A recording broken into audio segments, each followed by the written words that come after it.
Baba Prakim Olamidon. Le monde est jugé à 4 occasions. Des Pessah à la Dvoua. Akash Borou, le jour de Pessah, il décide combien de récoltes de blé, de maïs, d'avoine, d'orge vont pousser. Ba'atzeret al perot ha'ilan. Et le jour de Shavuot, Akash Borou décide combien vont pousser de fruits sur les arbres. Et c'est pour ça que nos chachamim nous disent, c'est pour ça qu'Hachem il veut qu'on apporte ces 2 pains, parce que ça symbolise la bracha qu'on va avoir. Et Hachem il dit, apportez-moi ces 2 pains, comme ça je bénis les fruits des arbres ce jour-là, le jour de Shavuot. D'accord? Et qu'est-ce que ça veut dire? Il va bénir Pirot Ha'ilan. Il nous dit, est-ce que ça va donner des fruits avec Shefa, une Gemara extraordinaire? C'est dans une Gemara dans Yerushalmi. Je suis en train de vous amener où je veux aller. Je veux aller vous faire comprendre, en fait, que Shavuot, c'est pas un jour moins grave et sérieux et gorali, c'est-à-dire d'une importance capitale dans notre vie, que Rosh Hashanah. Vous allez voir. La Gemara nous dit dans le Yerushalmi, dans Shabbat Nun Dalet, la Gemara nous dit, Rabbi Yona, chaque année, à Pessah, il buvait 4 coupes de vin et il avait un mal de tête qui lui durait de Pessah jusqu'à Shavuot. Et il ne pouvait rien faire pour enlever ce mal de tête. Mais quand approchait Shavuot, ça y est, le mal de tête s'en allait. Alors, le Rav demande, qu'est-ce qu'il y avait de spécial le jour de Shavuot pour lui enlever le mal de tête? Qu'est-ce qu'il y a de spécial? Alors, il faut savoir que quand quelqu'un il a bu, vous voulez lui faire un peu, ou qui est pris dans quelque chose, vous voulez le faire un peu réagir, il faut lui faire peur. Rabbi Yona, il avait peur de Shavuot. Et c'est comme ça qu'il arrivait à enlever son mal de tête des Arba Kosot. Donc on voit qu'il y a une notion de peur. Attention, à chaque fois qu'on dit peur, il ne faut pas qu'on ait une peur stérile. C'est une peur de la compréhension de ce qu'on va vivre, que c'est un jour de jugement. On va voir maintenant, je vais vous le lire, que les pirotes à Elan, c'est vous et moi. L'arbre, c'est Akadosh Baruch Hu, et les pérotes, les fruits de l'arbre, c'est les Neshamot. Vous savez que nos Neshamot, c'est une partie d'Akadosh Baruch Hu. Et donc, on est jugé, nos Neshamot vont être jugés, et je vais en parler maintenant. D'accord? Et donc, lui, il avait cette peur-là, il dit, oulala, je vais être jugé. Il va être jugé sur quoi? Eh ben, je vais en parler un petit peu plus tard. D'accord?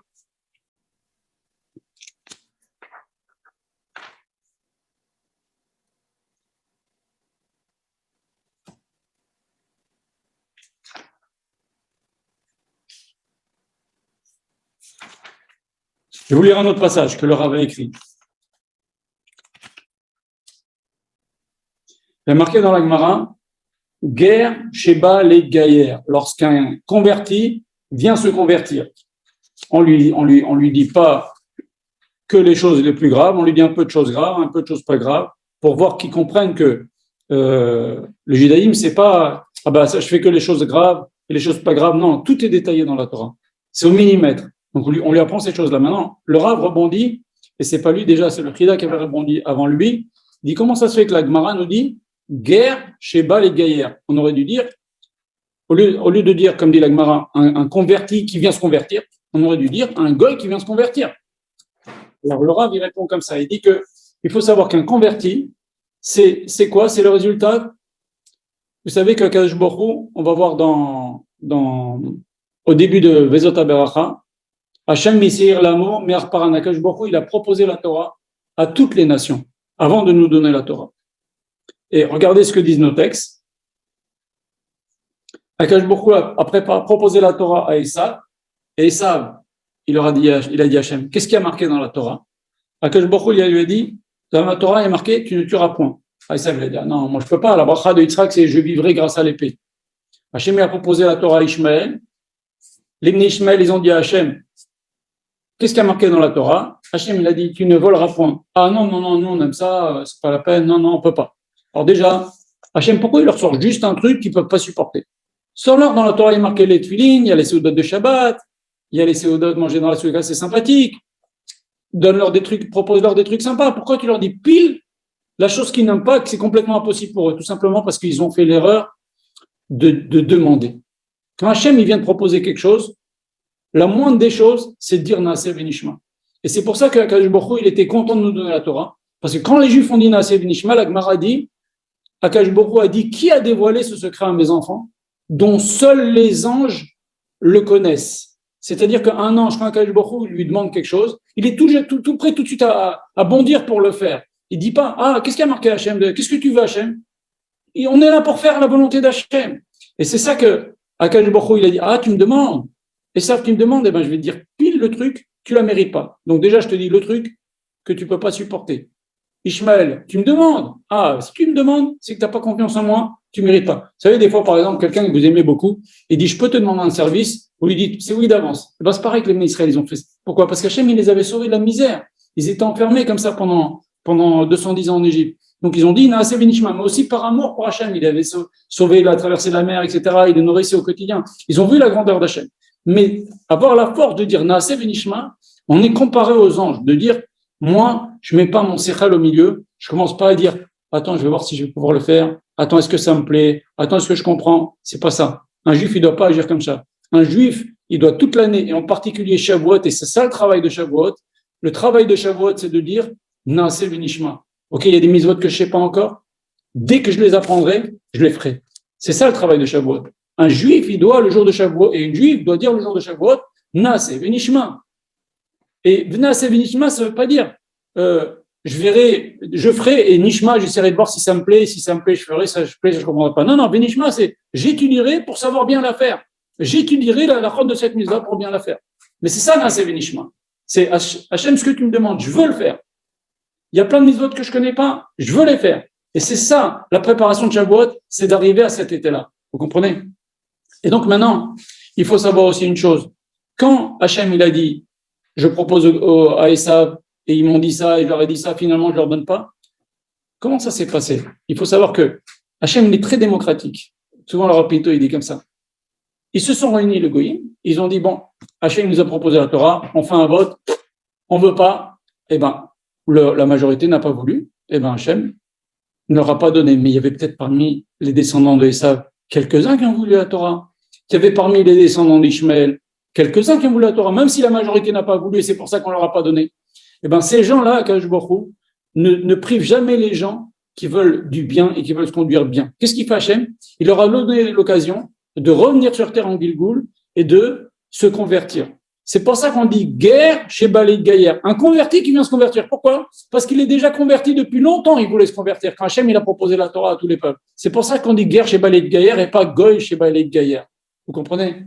Voilà. La Gemara nous raconte quelque chose d'extraordinaire dans Masechet Shabbat, Pechet. Quand Moshe Rabbeinu est monté au ciel pour descendre la Torah, je vous lis le texte, les anges, ils ont dit à Kadosh Baruch Hu, pourquoi tu veux leur donner la Torah? Donne-la. On en avait parlé que Moshe Rabbeinu, il avait montré à Rishon Bar Yochai, etc. Mais donne ta splendeur dans le ciel. Akadosh Baruch Hu, il a dit à Moshe Rabbeinu, réponds aux anges. Akadosh Baruch Hu, il a dit à Moshe, il a dit à Akadosh Baruch Hu, mais j'ai peur qu'ils me brûlent avec leur souffle. Akadosh Baruch Hu, il a dit, Achoz, bekise kevodi, vechazor lahem teshuva. Accroche-toi à mon trône, bekise akavod, et réponds-leur. Qu'est-ce que ça veut dire? Qu'est-ce qu'il vient d'avoir ici, le trône d'Hachem? Alors, il faut savoir que souvent, on a une expression qu'on dit beaucoup dans les slichot, qu'on dit beaucoup à Rosh Hashanah et Kippour. Akadosh Baruch Hu, la teshuva, il a créé, mais il a fait un passage secret, entre guillemets, ce sont kisakavot, parce que normalement, c'est pas logique la teshuva. Si quelqu'un, je lui mets une claque, et je lui dis pardon, eh ben, dis-moi, tu vas pas revenir, la machine à remonter le temps, comme si tu m'avais jamais donné la claque. Or, la teshuva, c'est ça. Et c'est même plus que ça. On dit que quand quelqu'un, il fait teshuva parce qu'il se rend compte que c'est mal, il craint, il a peur de la punition, ses avérotes se transforment les avérotes qu'il a fait exprès, ça se transforme en avérotes pas exprès, des shgagot, et c'est quand même moins grave de fauter devant Hachem pas exprès que de fauter exprès. Mais si quelqu'un il fait teshuva par amour pour Hachem, parce qu'il se rend compte avec Akadosh Baruch Hu, c'est un grand roi, c'est notre maître, c'est notre patron, il nous a aidés, il nous a donné la Torah, il nous a élevés parmi tous les peuples, il nous a donné une façon de vivre. Vous savez, Rav Shach, il disait, les gens, ils doivent faire la Torah, pas pour le Olam Haba. On doit faire la Torah pour le Olam Hazé. Parce que regardez comment les gens vivent, ceux qui font pas la Torah. On a le plus grand bracha, même pour ce monde-là, d'avoir reçu la Torah. Et ben, quand quelqu'un fait teshuva par amour pour Hachem, ses mitzvot ses avérotes sont transformées en mitzvot. Alors ça, c'est quelque chose incompréhensible. C'est quelque chose, ça redemène il y a qu'Hachem qui peut faire une chose pareille. Et donc, Hachem, il a dit à Moshe, accroche-toi à Kissa Kavod. Kissa Kavod, c'est le passage secret qu'Akadosh Baruch Hu il a fait pour créer la tchouva, accepter les neshamot des gens qui ont fait tchouva. C'est pour ça qu'Hachem il a dit à Moshe, accroche-toi à mon Kissa Kavod. Je continue. Je lis quelques textes parce que avant de, il faut voir dans les textes pour comprendre. Ok. C'est vrai que le Ramban dit que la période du Homer, c'est comme un long Chol HaMoed. C'est comme le Chol HaMoed de Sukkot. Entre le début de Sukkot et Shmini Atzeret, il y a 7 jours de Chol HaMoed. D'ailleurs, les Chachamim dans la Gemara ils disent que Akadosh Baruch Hu, normalement, Shmini Atzeret, ça ne devait pas être au bout de 8 jours après le début de Sukkot. Shmini Atzeret, ça devait être 50 jours, comme maintenant, comme pour Shavuot. Mais comme 50 jours après, c'est l'hiver, Hachem, il n'a pas voulu, il commence à pleuvoir, etc. Hachem n'a pas voulu fatiguer les Israël, il l'aura fait au bout de 8 jours. Mais la période qu'on est maintenant, c'est comme les jours de Chol HaMoed qui est entre le début de Sukkot et Shmini Atzeret. Ça, c'est ce que dit le Rambam. On a regardé ce que dit Ezra. Ezra dit quelque chose d'extraordinaire. Écoutez bien. La Gemara nous dit dans Masechet Megillah, Ezra tiken lahem l'Israël. Ezra a institué pour les Mishraïm, c'est Ezra qui a institué qu'on lit dans la Torah. Maintenant, il a institué, regardez ce qu'il a institué, qu'on lise les klalot de Torah de Kohanim, les klalot du Sefer Torah de Kohanim, c'est la Torah des sacrifices, c'est-à-dire le Sefer Vayikra. Et c'est quoi les klalot du Sefer Vayikra? C'est Parashat Bechukotai. Hachem a voulu qu'on lise Parashat Bechukotai avant Atzeret, avant Shavuot, et il a voulu qu'on lise les klalot de Mishneh Torah, les klalot dans Sefer Devarim qui sont la Parashat Kitavo, avant Rosh Hashanah. Maïta Ama, demande la Gemara, pourquoi? Amar Abaye, Vitame Resh Lakish. Abaye a dit, non, il y en a qui disent que c'est Resh Lakish, que Deshe Tirkle Shana Vekillotea, afin que l'année se termine avec ces klalot. Allez, emporte les klalot avec toi, l'année se termine, on les oublie, les mauvaises choses on les oublie, terminé. Alors la Gemara demande, je veux bien que tu me dises que l'année se termine et qu'elle emporte ses klalot avec elle, quand tu me dises qu'on va lire Kitavo avant Rosh Hashanah. Mais qu'est-ce que le rapport avec Bechukotai qu'on va lire avant Shavuot? Alors la Gemara nous dit, oui, Atzeret c'est aussi Rosh Hashanah. Pourquoi? Comme on a dit dans la Mishnah, Atzeret c'est Nidonim al Pirot Ha'ilan. On est jugé sur Pirot Ha'ilan. On a vu qu'est-ce que c'est Pirot Ha'ilan? C'est pas seulement les fruits, c'est non neshamot, on est jugé. Donc, Akadosh Baruch Hu, il a voulu, Ezra, il a institué qu'on lise Kitavo avant Rosh Hashanah, quand ça les klalot de Kitavo, elles s'en vont, allez hop, on passe dans une nouvelle année, que l'année s'en aille avec ses klalot, et que l'année s'en aille avec Shavuot, et que ça emporte aussi, que ça parte avant, et qu'on lise Bechukotai avant. Et vous verrez, toujours on lit Bechukotai avant Shavuot. Donc, c'est un jour de jugement. C'est ça que j'ai voulu vous expliquer aujourd'hui. Shavuot, c'est un jour de jugement. Et on va voir.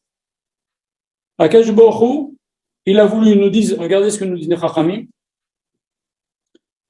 Akadosh Baruch Hu, il a voulu, à Rosh Hashanah, l'idrosh al Maaseh Haolam, Veladono, il a voulu juger les hommes à Rosh Hashanah. Il a voulu aussi juger, en fonction donc de leur conduite, comment ils se sont conduits pendant l'année. Mais Akadosh Baruch Hu, et c'est là qu'on va en venir, c'est le cœur de notre cours, il a voulu juger les hommes, les êtres humains, les juifs, les neshamot, car les neshamot, c'est ce qui pousse de l'arbre d'Akadosh Baruch Hu, si on peut s'exprimer ainsi. Et le jour de Shavuot, on est jugé sur la Torah qu'Akadosh Baruch Hu nous a donnée. Et est-ce qu'on a fait bitul Torah? On l'a annulé cette Torah? Ou est-ce qu'on a mal fait? Ou est-ce qu'on a bien fait? Vous savez, il y a marqué dans la Pirkei Avot, il y a marqué tous les jours, il y a une voix qui sort et qui dit Oi, la briotte, malheur aux créatures, al elbona shel Torah. Tous les jours, il y a une voix qui sort dans le ciel et qui dit malheur aux créatures, à la honte que l'on fait à la Torah. Je ne veux pas être mécatré, Chas v'Shalom, mais on n'entend pas cette voix-là. Mais celui qui kadosh, il comprend en vérité que tous les jours, nous on l'entend pas, mais on peut le voir. Quand il se passe des choses pas bien et que c'est honteux pour la Torah, eh ben, Akadosh Baruch Hu n'est pas content. Quand il y a, Chas v'Shalom, des gay pride, des trucs comme ça, des tas de trucs pas bien qui se passent, c'est une honte pour la Torah. Donc, tous les jours, il y a cette voix, et tous les jours, il y a une honte sur la Torah. Il faut maintenant, justement, à Shavuot, savoir que nous, on va être jugés. Est-ce qu'on a fait honte à la Torah? Est-ce qu'on a honoré la Torah? Est-ce qu'on a fait bitul Torah? Est-ce qu'on s'est sacrifié pour la Torah? Est-ce qu'on a fait des efforts pour apprendre la Torah? Est-ce qu'on a fait des efforts pour nous pour faire des choses qui sont difficiles à faire? Est-ce qu'on a fait assez de Nishma? C'est ça, Shavuot. Et c'est ça qu'il faut se préparer maintenant. Regardez maintenant ce que nous dit Rashi dans le Chumash. Je vous pose la question. Quand vous faites le Kiddush, Yom HaShishi, vous croyez Yom HaShishi, c'est le 6e jour? Alors je vous pose la question. Pourquoi dans tous les jours de Bereshit, il y a marqué Yom Rishon, Yom Shini? Il n'y a pas marqué Yom HaRishon, Yom HaShini, Yom HaShlishi. Il y a marqué Yom Rishon, Shini, Shlishi, Yom Revi. Et pourquoi Yom HaShishi? On aurait dû dire Yom Shishi Vayechol HaShamayim. Yom HaShishi, Rashi nous dit, le 6e, Vayechol HaShamayim Ba'aretz, Hachem il a fini de la création. C'est quel 6e? Le 6e jour de Sivan. La création, elle a été terminée le jour où Hachem il a donné la Torah. Parce que le samedi, s'il n'y avait pas la Torah que les Juifs vont étudier jour et nuit, Akadosh Baruch Hu, il n'aurait pas créé toute cette terre et toutes ces choses de mal qui se passent dans le monde. C'est que les Chachamim ils sont réunis, ils ont dit est-ce que ça vaut le coup d'avoir créé ce monde? Non, ça ne vaut pas le coup. Il y a beaucoup plus de choses mauvaises qui se passent que des choses bonnes. Mais maintenant qu'elle est créée, alors on va essayer de s'améliorer, on va essayer de faire un maximum. Maintenant, Yom HaShishi, Vayechol HaShamayim Ba'aretz, le 6e jour de Sivan, le jour de Shavuot, Vayechol HaShamayim Ba'aretz. La création de la terre, c'est terminé. C'est-à-dire que le but de la création du monde, c'est ce jour-là qu'on va fêter Bezrat Hashem dans quelques jours, le jour de Shavuot. Maintenant, une règle aussi dans la Gemara qui est quelque chose d'extraordinaire dans la Sechet Psachim. Elle nous dit Akol Modim Batseret de Bainan Lachem. Alors vous savez qu'il y a une marque dans la Gemara. Est-ce que le Yom Tov c'est fait pour étudier la Torah ou est-ce que c'est fait pour bien manger et bien boire? Alors, il y en a qui disent que non, Yom Tov, c'est fait pour étudier. L'Onatna, Shabbatot, Yamim Tovim l'Israël, et la Kedesh Ilmedu Torah. Il y a une Mara qui dit qu'Akadosh Baruch Hu, il a donné le Shabbat et le Yom Tov pour qu'on étudie la Torah. La semaine, tu cours, tu trucs, t'as pas beaucoup de temps d'étudier beaucoup. Mais le Shabbat, tu l'étudies un maximum. Et d'ailleurs, encore plus, les gens qui n'étudient pas beaucoup la semaine, ils doivent se rattraper, étudier comme un malade le Shabbat. Donc, maintenant qu'il y a Shavuot, pareil. Et les Yamim Tovim en règle générale, pareil. Mais il y en a qui nous disent, il y a une marque, finalement, la halakha, elle est que Shavuot, on fait le Yom Tov en règle générale, Pessah, Sukkot, etc. On fait Chatzil Hashem, Chatzil Lachem. Un peu pour Hashem et un peu pour nous. La moitié du temps, on est à la synagogue, on étudie à la maison, on étudie à la synagogue, etc. Et 12 heures, on dort, on mange, on est en famille, on fait la fête, on est content. Ok? La Simchat Yom Tov. Chatzi. Ok? Maintenant, ceux qui pensent que vous savez qu'on avait dit que ça, c'est un compromis, mais il y en a qui pensent que Yom Tov, c'est allez, tu manges en express et vite, tu dois étudier. Juste, allez, tu dors 4-5 heures et hop, tu vas étudier 19 heures pendant Yom Tov. Ça, c'est une opinion. Et l'autre qui dit non, Yom Tov, c'est fait pour bien s'éclater, bien se reposer, bien prendre son temps de vie.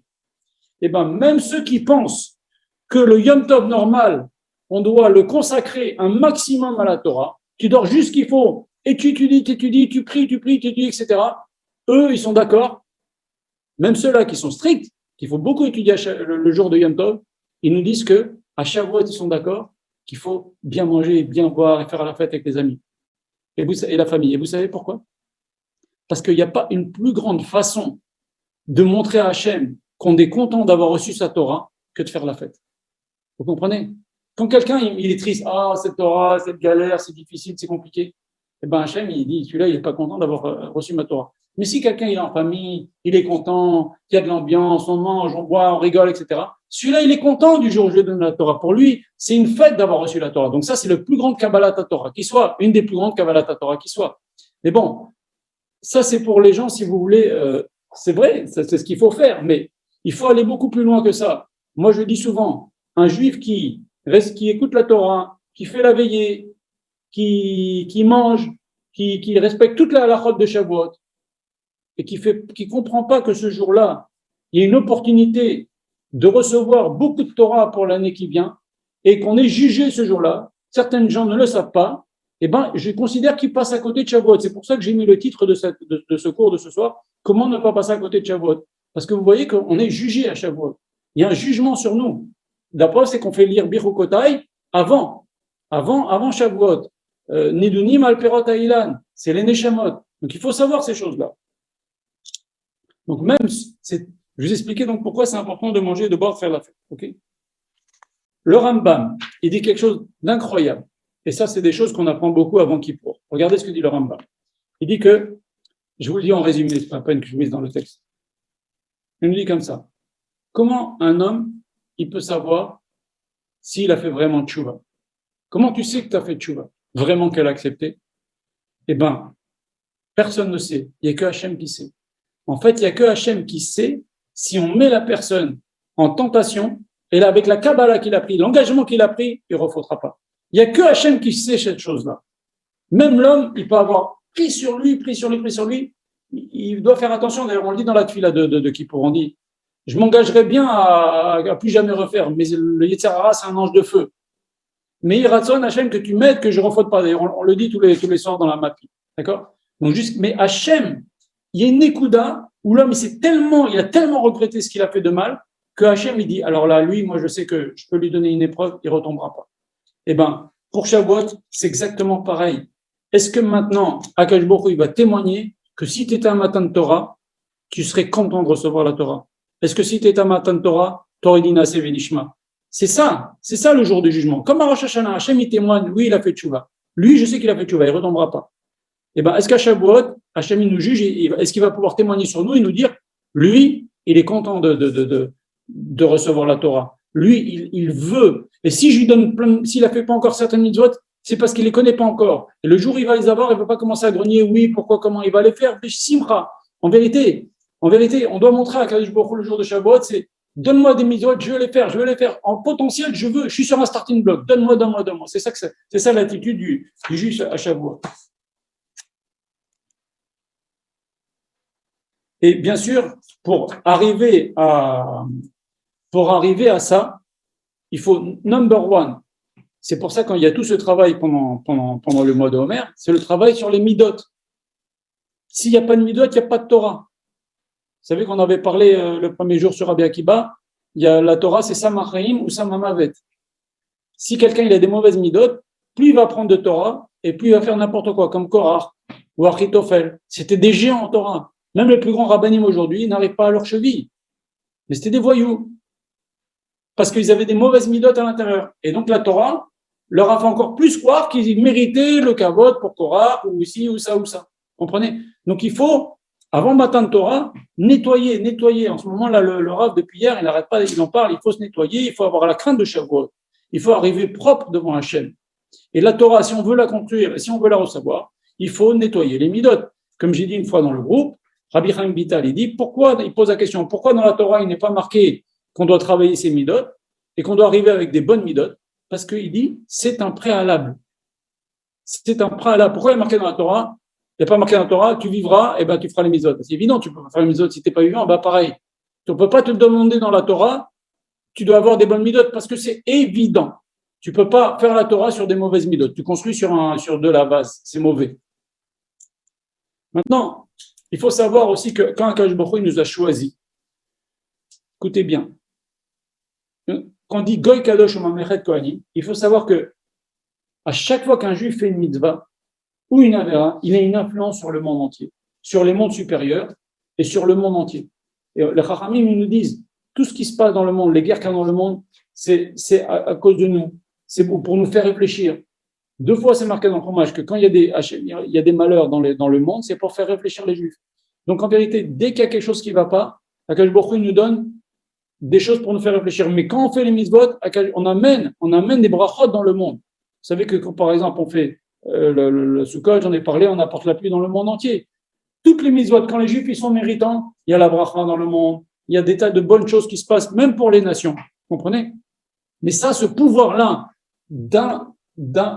d'interférer et d'influencer ce qui se passe dans le monde entier, ça aussi, ça nous a été donné à Shavuot. C'est un pouvoir énorme.